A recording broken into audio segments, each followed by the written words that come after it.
आप साक्षात भगवान हो, अखिल ब्रह्मांड नायक, सर्व अवतारी, सर्वोपरि गोलोक धाम में रहने वाले साक्षात कृष्ण हो। इसलिए प्रसिद्ध श्लोक कहती हैं, कृष्णाय वासुदेवाय देवकी नंदनाय च नंद गोप कुमाराय गोविंदाय नमो नमः। कृष्णाय, कुंती कहती है कृष्णाय नमः, हे कृष्ण मैं आपको नमस्कार करती हूं, आप साक्षात भगवान हो, ईश्वर। कृष्ण का अर्थ उपनिषद में लिखा है, कृष्ण शब्द जो है ना उसकी संधि विच्छेद करें तो इसके दो शब्द होते हैं, कृषि और अण। और इसका अर्थ बताते हुए उपनिषद में लिखा है, कृषि भूवाचक अणच निवृत्ति वाचक तैर एक पर ब्रह्म कृष्ण अपि अभिधीयते। कृषि का अर्थ है उत्पन्न होना। सुनते ना कृषि उद्योग, उत्पन्न होना, कृषि माने उत्पन्न होना। और अण का अर्थ होता है आनंद। जिस व्यक्ति से रात दिन 24 घंटा आनंद ही आनंद उत्पन्न होता रहे उसे कृष्ण कहा जाता है। ऐसे कृष्ण को मैं प्रणाम करती हूं जो आनंद घन मूर्ति है। इनका जन्म जब त्रेता युग में हुआ तो वशिष्ठ जी ने कहा, जो आनंद सिंधु सुख राशि। महाराज दशरथ, आपका ये ज्येष्ठ पुत्र अपने आनंद से सबको रमाएगा, आनंद कराएगा। और इस दुनिया में, इस ब्रह्मांड में जितना आनंद है वह आनंद आपके इस पुत्र के आनंद समुद्र का एक बूंद है। और आज से 5,500 वर्ष पूर्व गोकुल में नंद बाबा के वहां जब कृष्ण का जन्म हुआ तो उस समय भी सारे ब्रजवासियों ने साथ में मिलकर क्या गाया? नंद घेरा नंद भयो जय कन्हैया लाल की। ते तो मात्र झलक है, तो हम अंतिम दिन गाएंगे। मैं तो आपको मात्र याद करा रहा था कि जब नंद बाबा के वहां भगवान कृष्ण का जन्म हुआ तो पूरी दुनिया ने गाया, नंद के घेर आनंद भयो। नंद के घर पर साक्षात आनंद का जन्म हुआ। भगवान श्री कृष्ण परम आनंदमयी स्वरूप, आनंद घन मूर्ति है। अतः देवी कुंती स्तुति करते हुए कहती हैं, कृष्णाय वासुदेवाय। ऐसे परम आनंदमय भगवान को मैं प्रणाम करती हूं। हे कृष्ण, आप साक्षात इस पृथ्वी पर आए। और कृष्ण आप इस पृथ्वी पर आए, परंतु आपने मेरे भाई वसुदेव को पिता बनने का सौभाग्य दिया। इस पृथ्वी पर तो आए लेकिन मेरे भाई वसुदेव को पिता बनने का सौभाग्य दिया। आपने मेरे भाई वसुदेव को आनंद दिया। इसलिए आगे कहती हैं, कृष्णाय वासुदेवाय। वसुदेव को आनंद देने वाले। सत्य बात है ना भक्तों, भगवान कृष्ण पृथ्वी पर आए तो आकर उन्होंने वसुदेव को अपना पिता बनाया। भगवान का पिता बनना ये कितना बड़ा सौभाग्य है। इस संसार में जब भी कोई बालक पराक्रम करता है, कोई अच्छा काम करता है, तो यही पूछा जाता है आपके पिता कौन है। और आजकल तो पासपोर्ट में या सभी आईडी प्रूफ में आदमी के पीछे अपने पिता का नाम ही तो लगता है। कृष्ण जहां जहां गए उन्होंने अपने पिता वसुदेव का नाम अमर कर दिया। कितना बड़ा सौभाग्य है। तो हे कृष्ण, आप आनंद घन मूर्ति इस पृथ्वी पर प्रकट हुए और आपने मेरे भाई वसुदेव को पिता बनने का सौभाग्य दिया। और सत्य कहूं तो मेरे भाई वसुदेव के आप मात्र पुत्र कहलाए, लेकिन मेरी उससे भी ज्यादा सौभाग्य आपने मेरी भाभी देवकी को दिया। क्योंकि वसुदेव के पुत्र मात्र कहलाए, लेकिन देवकी के गर्भ में 9 महीने तक आप रहे। देवकी के तो गर्भ में 9 महीने तक आप रहे। आपने वसुदेव जी से भी ज्यादा सौभाग्य मेरी भाभी देवकी को दिया। इसलिए स्तुति में आगे कहती हैं, देवकी नंदनाय च कृष्णाय वासुदेवाय देवकी नंदनाय च। वसुदेव जी से भी ज्यादा आनंद आपने देवकी को दिया। और क्या कहूं कृष्ण, सत्य कहूं तो देवकी के गर्भ में आप 9 महीने रहे और जैसे ही जन्म हुआ तो आप मथुरा को छोड़कर गोकुल में चले गए। देवकी से भी ज्यादा आनंद आपने नंद बाबा को दिया। इसलिए आगे कहती है, नंद गोप कुमाराय कृष्णाय वासुदेवाय देवकी नंदनाय च नंद गोप कुमाराय। आपने देवकी से भी ज्यादा आनंद नंद बाबा को दिया। और उससे भी ज्यादा सौभाग्य, नंद बाबा से भी ज्यादा सौभाग्य आपने ब्रज के गोप ग्वाल सखाओं को दिया। क्योंकि नंद के घर पर तो मात्र आप रहते थे, सोते थे। जैसे ही सुबह होती थी, भोर होती थी, तो अपने गोप ग्वाल सखाओं को लेकर गाय बछड़े चराने के लिए वन में चले जाते, संध्या को घर पर लौटते। वास्तविक सौभाग्य ब्रज में रहने वाले सखाओं को दिया, गोपों को दिया, गोपी को दिया और गायों को दिया। इसलिए देवी कुंती कहती हैं, नंद गोप कुमाराय गोविंदाय नमो नमः, गोविंदाय नमो नमः। हे गोविंद, हे कृष्ण, मैं आपको प्रणाम करती हूँ। ये गोविंद नाम जो है इंद्र के द्वारा दिया गया नाम है। गोवर्धन लीला के बाद देवराज इंद्र ने जब भगवान का अभिषेक किया तो यह नाम प्रदान किया। और भगवान कृष्ण का आप सब लोग भक्ति करते हो तो मृत्यु के बाद वैकुंठ में जाओगे, इसमें तो कोई डाउट है नहीं। तो आपके लिए एक जानकारी दे दूं कि संसार में सर्वोच्च मुक्ति यदि कोई है तो वो है अपने निज स्वरूप में स्थित हो जाना। हमारा भगवान के साथ संबंध है, कुछ ना कुछ, कहीं ना कहीं कोई संबंध है। आज हम लोग भूल चुके हैं। एकादश स्कंद में यह बताया गया मुक्ति किसे कहते हैं। कुछ लोग तो बस इतना ही जानते हैं, ब्रह्म में लीन हो जाना यही मुक्ति है, यही सबसे श्रेष्ठ कार्य है। नहीं, इससे भी श्रेष्ठ कार्य है। ब्रह्म में लीन होना ये तो अपने अस्तित्व को नष्ट करने के बराबर है। परंतु इससे भी श्रेष्ठ कार्य, श्रेष्ठ मुक्ति एकादश स्कंद में कहा गया, मुक्ति हित्वा अन्यथा रूपे स्वरूपेन व्यवस्थिति। अपने निज स्वरूप में स्थित हो जाना, कृष्ण को अपना सखा मानना, कृष्ण को अपना पुत्र मानना, कृष्ण को अपना प्रियतम मानना, भगवान के साथ कुछ ना कुछ संबंध जोड़कर भगवान के धाम में भगवान की सेवा करना, यही सबसे बड़ी मुक्ति है, सबसे श्रेष्ठ है, आत्मा की गति है। तो मैं तो ये कह रहा था कि आप जब भजन करके, भक्ति करके भगवत धाम में जाओगे तो वहां पर भगवान का नाम क्या है जानते हैं? गोविंद है।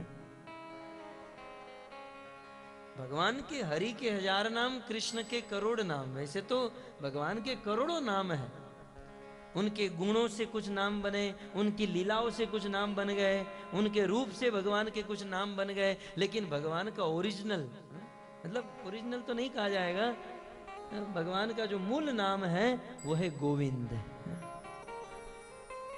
इसलिए देवी कुंती कहती हैं, गोविंदाय नमो नमः, गोविंदाय नमो नमः।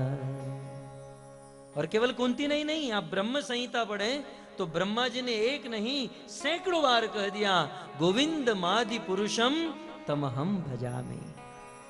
उस आदि पुरुष गोविंद का मैं भजन करता हूं। और यही नाम देवराज इंद्र ने गोवर्धन लीला के पश्चात प्रदान किया। भगवान का मूल नाम है, देवी कुंती भगवान को इस नाम से प्रणाम करती है। और आगे कहती हैं, नमः पंकज नाभाय नमः पंकज मालिने नमः पंकज नेत्राय नमस्ते पंकजांगरे। कमल जैसी नाभि वाले सुंदर कृष्ण मैं आपको प्रणाम करती हूं। कमल की माला पहने हुए कृष्ण मैं आपको प्रणाम करती हूं। कमल जैसी सुंदर कोमल आंखों वाले कृष्ण मैं आपको प्रणाम करती हूं। कमल की तरह सर्वांग सुंदर देह को, सर्वांग सुंदर शरीर को कृष्ण मैं प्रणाम करती हूं। देवी कुंती भगवान श्री कृष्ण के प्रत्येक अंग को प्रणाम करती हैं, क्योंकि कृष्ण के प्रत्येक अंग सर्वाति सुंदर है। यद्यपि देवी कुंती ने और हमारे आचार्यों ने भगवान के अंगों की उपमा कमल के साथ दे दी है ना। आप कई बार सुनते होंगे चरण कमल, कर कमल, नेत्र कमल, है ना। माधुर्य कादिम्बनी ग्रंथ के अंत में चक्रवर्ती पाद रोते हुए भगवान से कहते हैं, प्रभु आप मुझे क्षमा कर दीजिए, मैंने इस ग्रंथ में आपका बहुत बड़ा अपराध किया, आपका बहुत बड़ा अपमान किया, क्योंकि मैंने आपके देह के, आपके शरीर की उपमा कमल के साथ दे दी। मैंने आपके चरण को कमल के साथ, कमल की तरह सुंदर बताया, नेत्र को कमल की तरह सुंदर बताया, लेकिन क्या करूं प्रभु, इस संसार में लोगों को समझाने के लिए कमल से सुंदर कोई चीज ही नहीं मिली। यद्यपि आपका शरीर, आपका देह कमल से करोड़ों करोड़ों गुना सुंदर है, लेकिन इस सृष्टि में आपकी उपमा देने के लिए सबसे अधिक सुंदर मुझे कमल ही मिला। ये मेरी परवशता है, ये मेरी लाचारी है कि मुझे ऐसी उपमा देनी पड़ी, मुझे क्षमा कर दीजिए। तो भगवान तो कमल से भी अधिक सुंदर है, इसलिए कृष्ण को सूर्य सुंदर कहा जाता है। तो है सर्वाति सुंदर कृष्ण, मैं आपको यहां तक, इस श्लोक तक देवी कुंती भगवान को प्रणाम नमस्कार करती हैं। और अब देवी कुंती भगवान के द्वारा किए गए उपकार को याद करके भगवान को धन्यवाद देती है। पहले प्रणाम किया, अब धन्यवाद है। सीखना चाहिए देवी कुंती से। देवी कुंती कहती है, कृष्ण आपने मुझ पर जो कृपा की है, मुझे नहीं लगता है कि दुनिया में अन्य किसी के ऊपर आपने इतनी कृपा की होगी जितनी कृपा आपने मुझ पर की है। कहां देवी कुंती और कहां हम लोग हैं। हम भगवान से कहते हैं कि प्रभु सबसे ज्यादा दुख आप मुझे ही क्यों दे रहे हैं। आज के आदमी को यही लगता है कि सबसे ज्यादा दुखी मैं ही हूं, लेकिन देवी कुंती कहती हैं कि सबसे ज्यादा सुखी या सबसे ज्यादा आपकी कृपा यदि किसी पर है तो वो मुझ पर है। धन्यवाद देती है देवी कुंती भगवान को, धन्यवाद देना चाहिए। आज तो अब ऐसा घोर कलयुग आ गया, एक तो लोग मंदिर जाते नहीं हैं, और साल में एक दो बार मंदिर चले भी गए तो सीधा भीख मांगना शुरू करते हैं। अरे मांगो, मांगने की ना नहीं है, ईश्वर है, दरबार है, भगवान को तो देने के लिए बैठे हैं, लेकिन कुछ सिस्टम से मांगो है? जो शास्त्र में बताई गई है। सीधे भगवान के पास जाकर जय जगदीश हरे, सुख संपत्ति घर आवे, कष्ट मिटे तन का, ठीक बात है, लेकिन सबसे पहले भगवान से निवेदन करना चाहिए, प्रभु आज तक आपने मुझे जो दिया ना, आपका बहुत धन्यवाद। आपने मुझे बहुत दिया, मेरी औकात से ज्यादा ही मुझे दिया, किसी भी प्रकार की कमी नहीं है प्रभु। भगवान को थैंक यू कहे, धन्यवाद कहे। हम कहीं से रास्ते से जा रहे हैं और किसी का मोबाइल नंबर लिखना हुआ, तो कोई रास्ते में किसी के जेब में पेन है तो हमने मांग लिया कि पेन दीजिए ना, नंबर लिखना है। तो नंबर लिखकर फिर पेन वापस लौटाते हैं, और लौटाते समय क्या कहते हैं? Thank you. हम लोग इतने सोफिस्टिकेटेड हैं, इतने जेन्युइन हैं कि किसी की पेन ली, एक नंबर लिखकर वापस देते हैं तो थैंक यू कहते हैं। एक छोटा सा नंबर लिखकर पेन वापस देते हैं तो थैंक यू कहते हैं। लेकिन जिस ईश्वर ने हमें इतना सुंदर शरीर दिया, हवा पानी प्रकाश सब कुछ दिया, उसको थैंक यू कहने का समय हमारे पास नहीं। न समय है न बुद्धि है। इसलिए भगवान से मांगे, लेकिन सर्वप्रथम भगवान को धन्यवाद करें, भगवान को थैंक यू कहें। श्री लक्ष्मी नारायण भगवान की, भगवान को धन्यवाद देना चाहिए। देवी कुंती भगवान से कहती हैं कि हे कृष्ण, आपके बहुत उपकार हैं। यथा ऋषिकेश खलेन देवकी कंसेन रुद्धाति चिरम शुचार पिता, विमोचिता हम सहात्मजा विभो त्वय्येव नाथेन मुहुद विपद गणान। देवी कुंती भगवान को रोते हुए खुशी के मारे हैं, हृदय में हर्ष है, आनंद है, और कहती है यथा ऋषि के शखले न देवकी कंसे न रुदा चिरम शुचार पिता, विमोचिताहं सहा मजा विभो त्वय्येन नाथे मुहुर्विपद्गणा।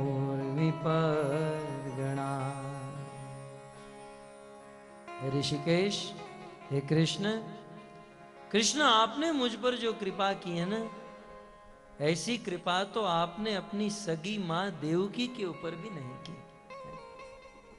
आपकी माता देवकी के जीवन में कितना कष्ट, कितना दुख आया। उस क्रूर कंस ने देवकी के गर्भ से जन्म लेने वाले प्रत्येक बालकों को पत्थर के साथ पटक पटक कर मार डाला। उस नारी के 6 पुत्र उनके आंखों के सामने मर गए। कितना कष्ट है। साक्षात आपकी माता है, लेकिन फिर भी कितना कष्ट उस देवकी के जीवन में आया। और मेरे जीवन में कृष्ण, मेरे जीवन में कष्ट आए, लेकिन जैसे ही कष्ट आए तुरंत आप प्रकट हो गए, और प्रकट होकर आपने मेरे कष्ट को, मेरे दुख को, मेरी विपत्तियों को दूर कर दिया। और एक बार नहीं, इस संसार में कोई आदमी किसी की विपत्ति को एक बार दूर करता है, 2 बार किसी के दुख को दूर करता है, 3 बार 4 बार, लेकिन बार बार किसी के जीवन में दुख आए और बार बार उनके दुख को दूर करना, ये तो मात्र आप ही कर सकते हैं कृष्ण, मात्र आप ही कर सकते हैं। ये दुनिया के बस की बात नहीं है। मुहुर विपद गणात, मुहु माने बार बार मेरे जीवन में विपत्ति आई, और कृष्ण आपने बार बार मेरी रक्षा की। आज भगवान श्री कृष्ण ने देवी कुंती के जीवन में जितने जितनी विपत्तियों से दूर किया, कृष्ण के जितने जितने उपकार हुए, ये सारे उपकार देवी कुंती के आंखों के सामने कैमरे की रील की तरह आ रहा है, और भगवान को इजहार कर रही है कि प्रभु आपने बार बार नहीं। एक एक प्रसंग को गिना गिना कर देवी कुंती कहती हैं कृष्ण विशान महाग्ने पुरुषाद दर्शनात् असत सभायां वनवास कृच्छत मृधे मृधेनेक महारथास्त्रे द्रोण्यस्य चाश्म हरेभिरक्षिता।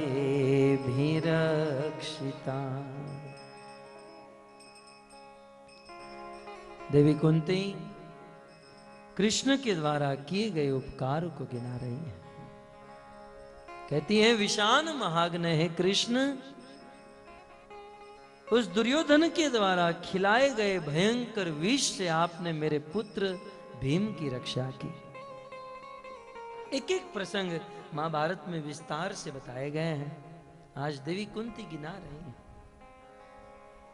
दुर्योधन मेरे पुत्र भीम को मारने के लिए बचपन में ही एक दिन पिकनिक के बहाने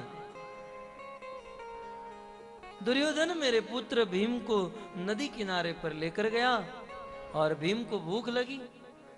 दुर्योधन ने लड्डू में जहर डालकर भीम को खिला दिया। भीम मूर्छित हो गए। दुर्योधन ने उठाकर नदी में फेंक दिया और घर जाकर कह दिया कि हम लोग नदी में स्नान कर रहे थे और भीम डूब गया। परंतु देवी कुंती कहती है, कृष्ण मेरा पुत्र भीम तो मर चुका था, दुर्योधन ने जहर खिलाकर फेंक दिया था। लेकिन धन्य हो आप कृष्ण, धन्य है आपकी कृपा। आपकी कृपा से मेरा पुत्र भीम जो मर ही चुका था, लेकिन आपकी कृपा से उस पाताल से, नदी से 10,000 हाथी का बल लेकर बाहर प्रकट हो गया। आपकी कृपा से। यदि आपकी कृपा न होती तो कब के मर गए होते। विषान महाग्ने, दूसरा प्रसंग याद कराती है। उस लाक्षागृह की अग्नि में दुर्योधन हमको जलाकर राख ही कर चुका था।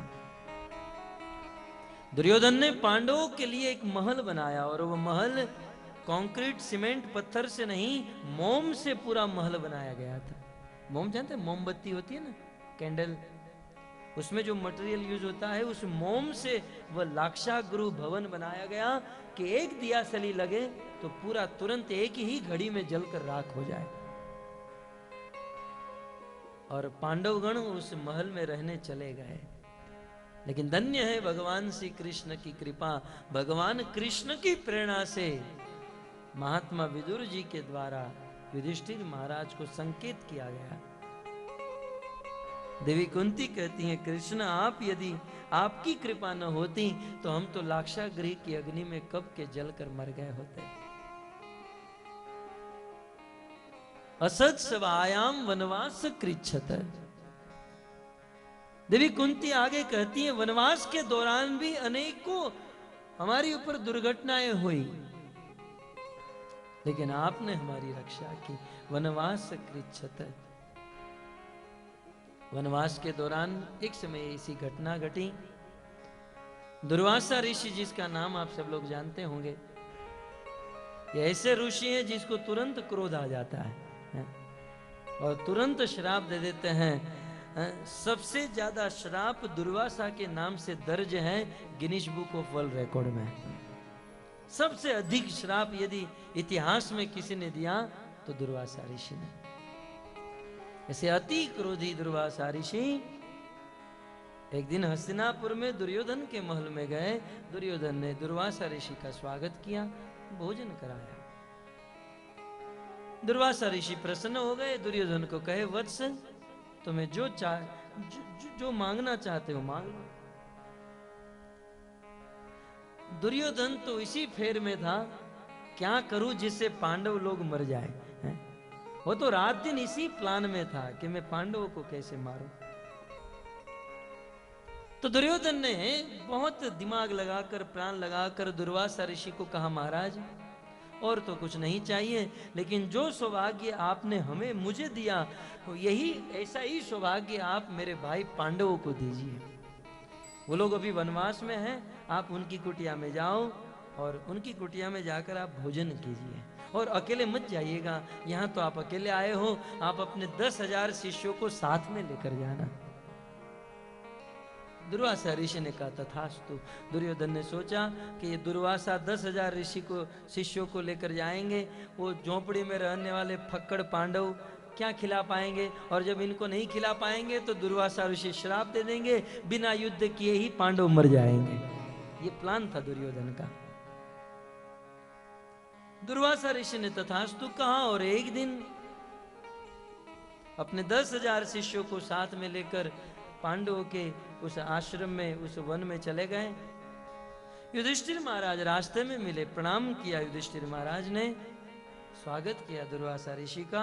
दुर्वासा जी ने कहा कि हमें स्नान करना है और स्नान करके आपके घर पर लौट रहे हैं, आप हम सब के लिए 10,000 भोजन की थाली तैयार करो, हम सब आपके घर पर भोजन करेंगे।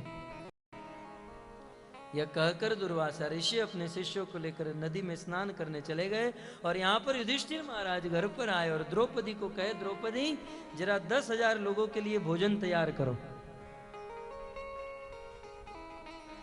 द्रौपदी ने कहा, पतिदेव दुर्भाग्य की बात यह है कि भोजन नहीं बन पाएगा। वैसे तो वे समर्थ थे, क्योंकि उनके पास एक पात्र था द्रौपदी के पास, जिनका नाम था अक्षय पात्र। एक ऐसा पात्र जिसमें से जैसा भोजन है, जैसा मेनू आपको चाहिए, जितना चाहिए उतना प्रकट हो सकता है, लेकिन उसको धो देने के बाद 24 घंटे के बाद ही भोजन निकल सकता है। द्रौपदी के पास अक्षय पात्र था। द्रौपदी ने कहा, पतिदेव वो तो मैंने धोकर रख दिया, अब 24 घंटे के बाद ही भोजन प्रकट हो सकता है। पांचों पांडव एकत्रित हुए, द्रौपदी खड़ी हैं और पांचों पांडव अफसोस कर रहे हैं, अब क्या करें, हमारे पास अन्य कोई उपाय नहीं है उनके लिए भोजन, 10,000 आदमी के लिए भोजन बनाना, और यदि भोजन नहीं बना तो हमको श्राप देकर मार डालेंगे। पांचों पांडव थर थर कांपने लगे, लेकिन तुरंत द्रौपदी ने भगवान कृष्ण को याद किया। कृष्ण को याद करते ही कृष्ण प्रकट हो गए। द्रौपदी मुझे याद किया? बोले हाँ भैया। क्या हुआ? द्रौपदी ने कहा, देखो ना दुर्वासा जी 10,000 शिष्यों को लेकर घर पर आ रहे हैं और हमारे पास भोजन नहीं है। कृष्ण ने कहा, अक्षय पात्र लाओ। बोले वो तुमने धो डाला। अरे अक्षय पात्र लाओ तो सही, जरा मैं देखूं। अरे भैया वो तो धो दिया, लेकिन एक बार लाओ। जब कृष्ण ने अक्षय पात्र देखा तो उसमें एक चावल का दाना था।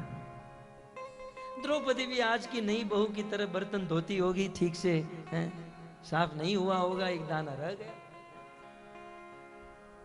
आजकल सास बहू के बीच में बहुत झगड़ा होता है हिंदू समाज में, खास करके, कि नई नई बहू होती हैं, पढ़ी लिखी होती हैं, इतना साफ सफाई में उनका कॉन्सेंट्रेट नहीं होता है, तो सास डांटती रहती है, ठीक से सफाई करो, ठीक से धो। तो कुछ ऐसा ही हुआ होगा, एक दाना बच गया, ऐसा इतिहास में लिखा है। और उसी समय भगवान श्री कृष्ण ने वह एक दाना, उस एक चावल का दाना कृष्ण ने अपने मुख में रखा और उस एक चावल के दाने को खाया। कृष्ण का पेट भर गया, कृष्ण को डकार आई। इतिहास साक्षी है कि उस समय कृष्ण का पेट भरा, कृष्ण को डकार आई, तो उस समय इस सृष्टि में रहने वाले समस्त जीव, चर अचर, मनुष्य, गंधर्व, किन्नर, चारण, विद्याधर, यक्ष, गंधर्व, ये सब के पेट भर गए और एक साथ सबको डकार आ गई। सबको डकार। ये कथा आप सब लोग जानते, लेकिन सिद्धांत क्या है? मैं सिद्धांत बीच में बता देता हूं, क्योंकि कथा आई है। सिद्धांत यह है, कृष्ण का पेट भरा तो सभी पितरों का, देवताओं का, सभी नर, चर अचर, सभी मनुष्यों का पेट भर गया। इसका अर्थ है कृष्ण का पेट भरने पर सबका पेट भर जाता है। इसका अर्थ यह है कृष्ण सबके मूल है। कृष्ण की भक्ति यदि हम करते हैं तो सभी अवतारों की, सभी देवी देवताओं की भक्ति हो जाती है। अलग से अन्य से किसी की भक्ति करने की आवश्यकता नहीं, क्योंकि भागवत का सिद्धांत यथा तरो मूल निषेचनेन तृप्यन्ति तत्स्कंद भुजोपशाखा प्राणोपहाराश्च यथे इंद्रियाणाम तथैव सर्वा अरणम अच्युतेज्या। श्रीमद् भागवत में लिखा गया कि ये अच्युत भगवान श्री कृष्ण जो है सबके मूल है। Krishna is root of everything. समस्त देवी देवताओं के मूल कृष्ण है, समस्त अवतारों के मूल कृष्ण है, समस्त तत्वों के तत्व भगवान कृष्ण है। इसलिए यदि हम कृष्ण की भक्ति करते हैं तो सबकी भक्ति अपने आप हो जाती है, अलग से किसी की भक्ति करने की आवश्यकता नहीं। भागवत में दृष्टांत दिया गया, जैसे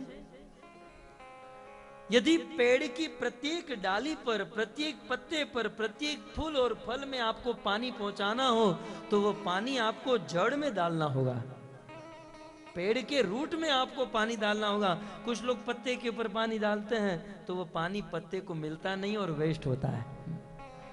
कुछ लोग फल के ऊपर पानी डाले, फूल के ऊपर पानी डाले, नहीं, विधि क्या है, उस पेड़ की जड़ में पानी डालो, वो पानी सब जगह पर पहुंच जाता है। जैसे पेड़ की जड़ में पानी डाल देने से वो पानी डालियों में, पत्ते में, फूल में, फल में, सब जगह पर वह जल पहुंच जाता है, वैसे ही क्योंकि कृष्ण सबके स्रोत हैं, इसलिए कृष्ण की भक्ति करने से सभी देवी देवता, गंधर्व, किन्नर, ये सब की भक्ति हो जाती है। ये भागवत का सिद्धांत है, शास्त्र का सिद्धांत। खैर, ये तो कथा के बीच में सिद्धांत मैंने बता दिया, परंतु जैसे ही भगवान कृष्ण का पेट भरा, डकार आई, दुर्वासा ऋषि, उनके शिष्य नदी में स्नान कर रहे थे, उन सब को डकार आई और वो चेले आपस में बातचीत करने लगे, भाई देखो आप लोग जाओ, मैं भोजन करने के लिए नहीं आऊंगा। दूसरा चेला बोला, मैं भी यही कहने वाला था, देखो मेरा भी पेट भरा हुआ, यहां तक भरा हुआ है, मैं नहीं आने वाला। दुर्वासा ऋषि स्नान करके धोती पहन रहे थे, किनारे पर खड़े हुए और सारे चेले आपस में डिस्कशन करने लगे, मैं नहीं जाऊंगा, मैं नहीं जाऊंगा, मैं नहीं जाऊंगा। सारे चेले ऊपर आए और गुरुजी को कहने लगे, गुरुदेव आप जाइए, हमारा तो पेट भरा हुआ है। गुरुजी ने कहा, मैं भी किनारे खड़े खड़े यही सोच रहा था, मेरा भरा हुआ है, आपको भेजूंगा। अब पता चला सबके पेट भर गए, सब गले तक भरे हुए हैं और वहां पर युधिष्ठिर महाराज, दुर्वासा ऋषि और उनके शिष्यों की राह देख रहे हैं।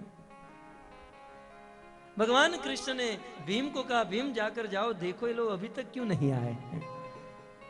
तो भीम चलने लगे। भीम जब चलने लगे, कृष्ण ने कहा, ऐसे मत जाओ, गदा हाथ में लेकर जाओ। तो भीम की तो चलने की स्टाइल आप जानते हैं ना, बिल्कुल है? ऐसे बॉडी बिल्डर की तरह भीम हाथ में गदा लेकर चलते हैं।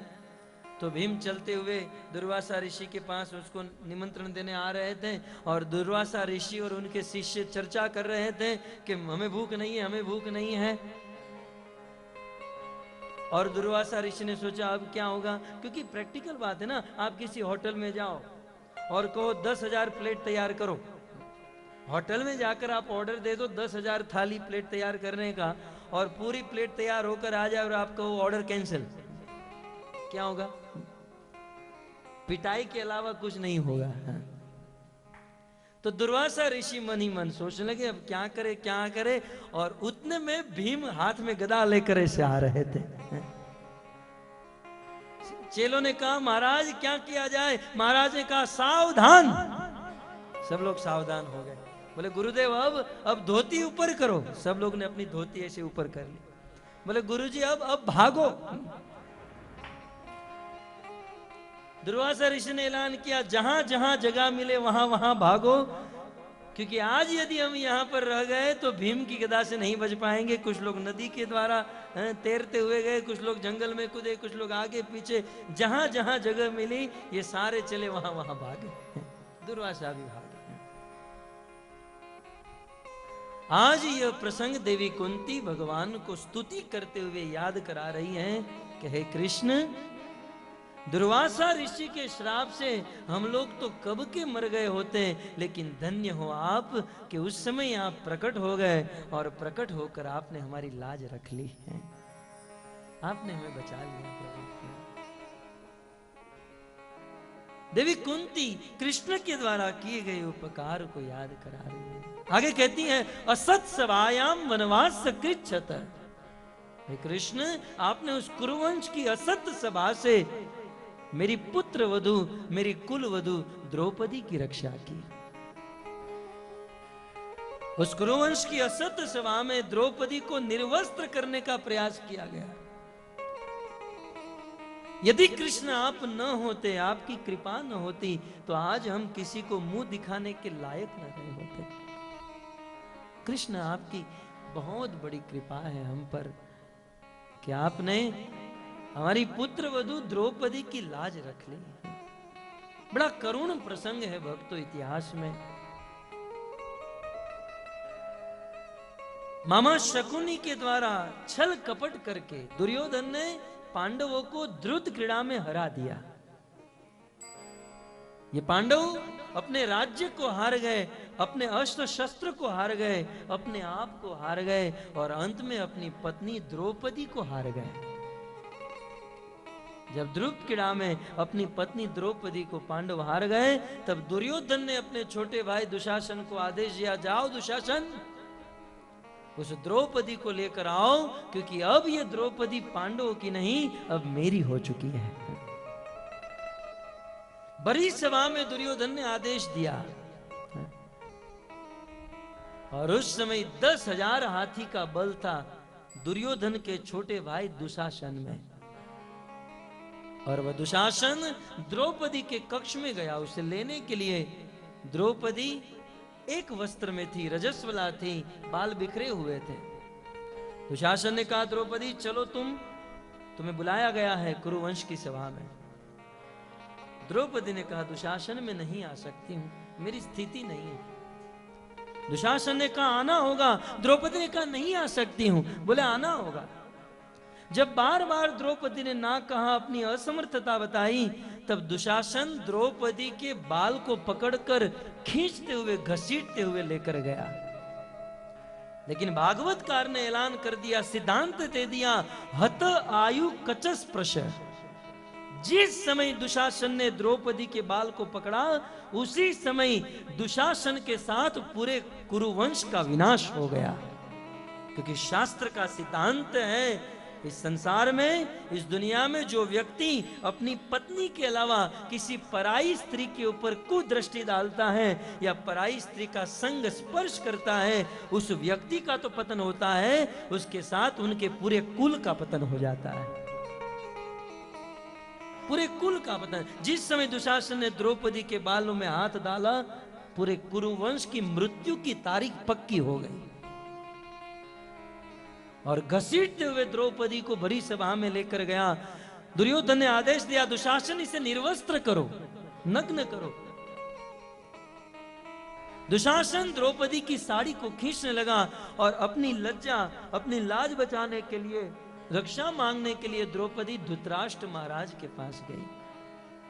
जिस सभा में दुशासन द्रौपदी के वस्त्र को खींच रहा था, महाभारत में वर्णन है, उस सभा में 40,000 कुर्सी लगी हुई थी। 40,000 लोग बैठे हुए थे और द्रौपदी धृतराष्ट्र महाराज के पास गई, निवेदन करने लगी, महाराज, आपके राज्य में आपके सामने मुझे निर्वस्त्र किया जा रहा है। मैं आपकी पुत्र वधू हूं, कुल वधू हूं, आप मेरी रक्षा कीजिए। पुत्र के मोह में अंधे धृतराष्ट्र कुछ नहीं बोले। तब द्रौपदी पितामह भीष्म के पास गई। पितामह, आपकी तो प्रतिज्ञा है कुरुवंश की रक्षा करना। पितामह, आप मेरी रक्षा कीजिए, आपने तो भूत भविष्य वर्तमान सब कुछ देखा है। उस समय पितामह भीष्म की दृष्टि भी झुक गई। देवी, मैंने दुर्योधन का अन्न खाया है, कुछ नहीं कर सकता हूं, मैं परवश हूं, लाचार हूं। द्रौपदी अपने 5-5 पतियों के पास गई, मेरी रक्षा करे, रक्षा करे, लेकिन द्रौपदी की रक्षा करने वाला कोई नहीं था। उस समाज में कोई द्रौपदी की रक्षा करने वाला नहीं था। उस समय द्रौपदी ने सोचा कि मैं अपने बल से मेरी साड़ी पकड़कर रखूंगी, लेकिन विचार करो भक्तों, कहां 10,000 हाथी का बल दुशासन में, और कहां बिचारी अबला नारी कैसे अपनी रक्षा कर पाए। द्रौपदी अपने हाथों से, अपने बल से भी अपनी रक्षा नहीं कर पाई। जब इस प्रकार से दुशासन द्रौपदी की साड़ी खींचने लगा, तब द्रौपदी को विवाह के समय वशिष्ठ जी के द्वारा दिया गया वरदान, आशीर्वाद याद आया। वशिष्ठ जी ने आशीर्वाद देते हुए द्रौपदी को कहा था, बेटा, जीवन में जब तुम विपत्ति में फंस जाओ, किसी विषम परिस्थिति में फंस जाओगी, और जब तुम्हारी रक्षा करने वाला कोई नहीं होगा, उस समय तुम कृष्ण की याद करना, वे अवश्य तुम्हारी रक्षा करेंगे। तुरंत सहसा द्रौपदी को कृष्ण की याद आई, और उस समय द्रौपदी कृष्ण को याद करते हुए उस कुरुवंश के लोगों को ललकारते हुए कि हे हस्तिनापुर में रहने वाले लोग, तुम क्या जानो कि एक स्त्री की मान मर्यादा क्या होती है, एक स्त्री की इज्जत क्या होती है, तुम क्या जानो। पानी के बीच में द्वारिका में रहने वाला मेरा भाई जानता है कि एक बहन की मर्यादा, मान और लज्जा क्या होती है। कृष्ण को याद करके द्रौपदी अपने दोनों हाथ ऊपर करके कृष्ण को पुकारने लगी। कई बार इस्कॉन संस्था के कुछ भक्त लोग भगवान का नाम लेते हुए हाथ ऊपर करते हैं, तो कुछ लोगों को ये बात कुछ बेढंगी लगती है कि हाथ ऊपर क्यों करते हैं। हाथ ऊपर करने का यही भाव है द्रौपदी की तरह कि आज मेरी रक्षा करने वाला कोई नहीं प्रभु, बस एकमात्र तुम्हारा आसरा है। मैं सब को छोड़कर आपको शरणागत हो रही हूं। शरणागत, ये दोनों हाथ ऊपर करके भगवान को पुकारना, ये शरणागति की निशानी है। हम प्रभु को शरणागत होते हैं दोनों हाथ ऊपर करके, दोनों हाथ ऊपर करके द्रौपदी भगवान श्री कृष्ण को पुकारने लगी है। द्रौपदी दोनों हाथ ऊपर करके कहने लगी, हे कृष्ण द्वारिका वासी पाही पाही जगत पते। हे द्वारिका में रहने वाले कृष्ण, आप यहां पर आओ और मेरी रक्षा करो। जैसे ही द्रौपदी ने कृष्ण को पुकारा, उस समय भगवान कृष्ण द्वारिका में थे, सोने के पलंग पर बैठे थे, और रुक्मणी, जामवती, सत्यभामा, कालिंदी, ये सब लोग भगवान कृष्ण की सेवा कर रही थी। हस्तिनापुर में जैसे ही द्रौपदी ने कृष्ण को पुकारा, तुरंत भगवान श्री कृष्ण ने वह आवाज सुनी, और द्रौपदी की आवाज को सुनकर भगवान कृष्ण के 8 अंग फड़कने लगे। और उसी समय भगवान श्री कृष्ण उस अपने सोने के पलंग से कूद गए। रुक्मणी, सत्यभामा पूछने लगी, प्रभु कहां जा रहे हो, कहां जा रहे हो। लेकिन द्रौपदी की रक्षा करने के लिए आज भगवान के पास अपनी पत्नियों को उत्तर देने का समय नहीं था। भगवान कृष्ण द्रौपदी की रक्षा करने के लिए दौड़ पड़े। कृष्ण दौड़ने लगे और उसी समय रास्ते में गरुड़ जी मिल गए। प्रभु कहां? बोले द्रौपदी की रक्षा करने के लिए। गरुड़ जी ने कहा, प्रभु आप मेरी पीठ पर बैठ जाइए, मैं तुरंत पहुंचा दूंगा।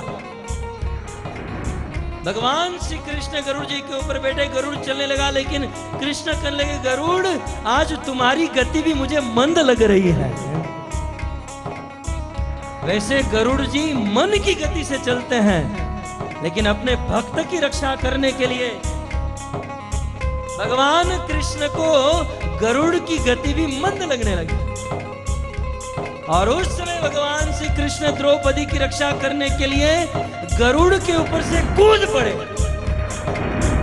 कर सर पर सदार्य मार कर अनुसार कर पर धर मेल करे, हर हर सुर यवार्य पर यतियन कर, नटवर मन हर बैर बने, मन हर मटक लटक तट निकट मुकट शिर सवर नवे, गण रण पट परड़ परड़ पद गूंगर, रंग भर सुंदर श्याम मेरे जी रंग भर सुंदर, श्याम मेरे जी रंग भर सुंदर, श्याम भगवान श्री कृष्ण गरुड़ से कूद गए, और कूद कर भगवान कृष्ण ने वस्त्र को आदेश दे दिया। आकाश में वस्त्र उड़ रहा है, उसके पीछे कृष्ण जा रहे हैं और उसके पीछे गरुड़ जी जा रहे हैं। डमक डमक दादुर दब डमकत बहकत मोर मलाल गिरा कौ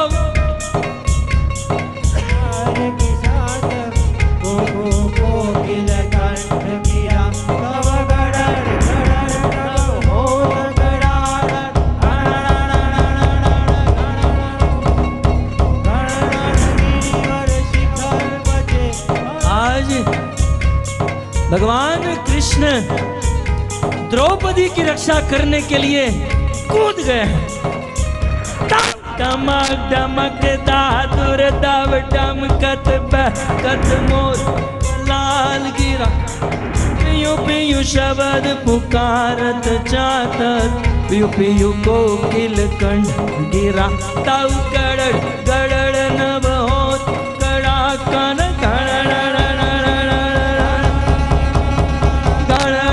गिरिवर शिखर बज कण रण पट भरड़ भरड़ पद घूंगर रंग भर सुंदर श्याम मेरे जी रंग भर सुंदर श्याम मेरे जी रंग भर सुंदर श्याम रमे। इस प्रकार भगवान श्री कृष्ण ने वस्त्र को आदेश दे दिया और वह वस्त्र द्रौपदी के पास पहुंच गया। दुशासन द्रौपदी की साड़ी को खींचता गया लेकिन द्रौपदी की साड़ी समाप्त नहीं हुई। लेकिन वर्णन है 10,000 हाथी का बल रखने वाले दुशासन के मुख से फेंड निकल गए। वह दुशासन मूर्छित होकर गिर गया लेकिन द्रौपदी की साड़ी समाप्त नहीं हुई। और सब लोग समझ गए कि निश्चित भगवान कृष्ण की कृपा हुई। आकाश में देवता प्रकट हो गए, पुष्प की वृष्टि करने लगे और भगवान कृष्ण की जय जयकार होने लगी। बोलिए श्री कृष्णचंद्र भगवान की जय, श्री कृष्णचंद्र भगवान की जय।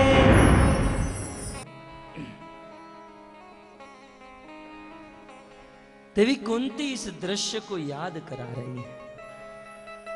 हे कृष्ण, यदि आप नहीं होते तो द्रौपदी की रक्षा कैसे हुई होती है? भगवान कृष्ण ने द्रौपदी की रक्षा की और थोड़ी रक्षा करने के बाद कृष्ण द्रौपदी के सामने प्रकट हो गए। जब द्रौपदी के सामने कृष्ण प्रकट हुए ना, तो द्रौपदी रूठ गई। ये प्रेम का स्वभाव है, जहां प्रेम होता है ना वहां रूठना मनाना। अब श्रीमती राधा रानी तो दिन में 50 बार रूठती थी और कृष्ण मोर कुटीर में जाकर मोर बनकर नृत्य करके अनेकों बार मनाते थे। ये तो प्रेम का स्वभाव है। द्रौपदी रूठ गई कृष्ण से और कहने लगी, भैया भैया यदि आपको मेरी रक्षा करनी ही थी तो इतनी देरी क्यों कर दी? और सच कहें तो भगवान कृष्ण मुंबई पुलिस की तरह घटना के बाद ही पहुंचता है। सब कुछ हो जाने के बाद, बम बम फूट जाने के बाद, चोरी हो जाने के बाद, आदमी मर जाने के बाद ये देखा गया है भगवान कृष्ण। लेकिन उनके घर पे देर है, अंधेर नहीं। वो देरी से आते हैं और इसलिए तो मीरा और शबरी को गाना पड़ा। बड़ी देर भई रे बड़ी देर भई, कब लोगे खबर मोहरा, कब लोगे खबर मोहरा। अब गाता ही रहूं तो प्रवचन खत्म नहीं होगा। लेकिन भगवान देरी इसलिए करते हैं, अपने भक्त की परीक्षा लेना चाहते हैं। ये कब तक टिका रहता है? हमारे जैसे भक्त होते तो ये तो भगवान कुछ काम के नहीं, छोड़ो इसको, है? काम करो अपना, है? तो द्रौपदी ने कहा, भैया यदि आपको मेरी रक्षा करनी ही थी तो इतनी देरी क्यों कर दी? इतना तड़पाया, इतना रुलाया, इतना चिल्लाया, है? मैं चिल्लाई और फिर आप आए। अब कृष्ण तो बोलने में इतने एक्सपर्ट है ना, कृष्ण के सामने कोई बोलने में नहीं टिक सकता है। कृष्ण द्रौपदी को कहते, बहना मैं तो तुम्हारे पीछे ही खड़ा था तुम्हारी रक्षा करने के लिए, लेकिन तुम बोल पड़ी, हे कृष्ण द्वारिका वासी पाही पाही जगत पते, हे कृष्ण द्वारिका से आओ और मेरी रक्षा करो। अब मैं मेरे भक्त के वचन को मिथ्या कैसे कर सकता हूं? तुमने कहा द्वारिका से आओ मेरी रक्षा करो, मैं तो तुम्हारे पीछे खड़ा था, लेकिन तुमने कहा इसलिए मैं यहां से द्वारिका गया और द्वारिका से हस्तिनापुर रिटर्न आया, इसलिए थोड़ी सी देरी हो गई, अन्यथा मेरे भक्तों की रक्षा करने में देरी नहीं करता। न मैं भक्त्या प्रणश्यति, मैं मेरी भक्तों की रक्षा करने में देरी नहीं। इस प्रकार देवी कुंती भगवान श्री कृष्ण को इजहार करती है कि हे कृष्ण, मुहुर विपद गणात्, बार बार मेरे जीवन में विपत्ति आई और आपने मेरी रक्षा की। मृदे मृदे नेक महारथास्त्रे, उस कुरुक्षेत्र की रणभूमि में अनेकों अति रथी महारथियों से आपने हमारे बच्चों की रक्षा की। द्रोणस्य तच्चास्म हरे भी रक्षिता, और अभी अभी द्रोणाचार्य के पुत्र अश्वत्थामा के ब्रह्मास्त्र से रक्षा की। बार बार कृष्ण आपने हमारी रक्षा की, आपका बहुत धन्यवाद, मैं आपका आभार करती हूं। भगवान को धन्यवाद देना चाहिए। और हम जब भगवान को थैंक यू कहते ना, वैसे भगवान का थैंक यू थोड़ा सा अलग है, ऐसे सीधे जाकर थैंक यू मत कह देना, थैंक यू है। भगवान का थैंक यू जो है ना वो 16 अक्षर का है। हरे कृष्णा कृष्ण द्रौपदी की तरह, हरे राम राम राम हरे हरे। ये है थैंक यू, ये है धन्यवाद।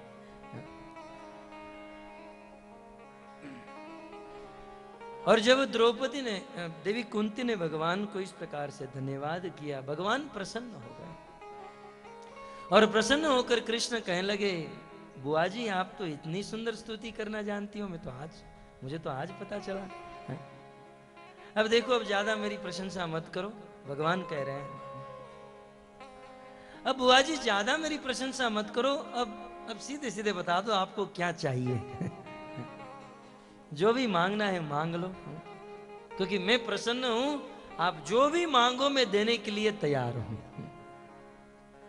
इस प्रकार साक्षात भगवान कृष्ण हमारे सामने प्रकट हो जाए और हमें यदि कहे कि जो चाहिए वो मांग लो, कितना लंबा चौड़ा लिस्ट बनेगा है। भगवान ने द्रौपदी को कहा, 2 मिनट की बात कीजिए, 2 मिनट। भगवान ने द्रौपदी को कहा, देवी कुंती को कहा कि हे कुंती, जो चाहिए वह मांग लो। तब देवी कुंती ने न भूतो न भविष्यति, न तो भूतकाल में किसी ने ऐसी वस्तु मांगी थी, न भविष्य में कोई ऐसी वस्तु मांगेगा, ऐसी वस्तु देवी कुंती भगवान से मांगती है। भगवान ने कहा, कुंती मांगो, क्या चाहिए? कुंती ने कहा कि प्रभु मैं मांगूंगी, लेकिन कल शाम को 7:30 बजे। 24 घंटा तो चाहिए ना सोचने के लिए है? 24 नहीं, 22 घंटा में सोचूंगी, और कल शाम को 7:30 बजे इसी सनातन धर्म मंदिर में ये कथा यहाँ से कंटिन्यू की जाएगी।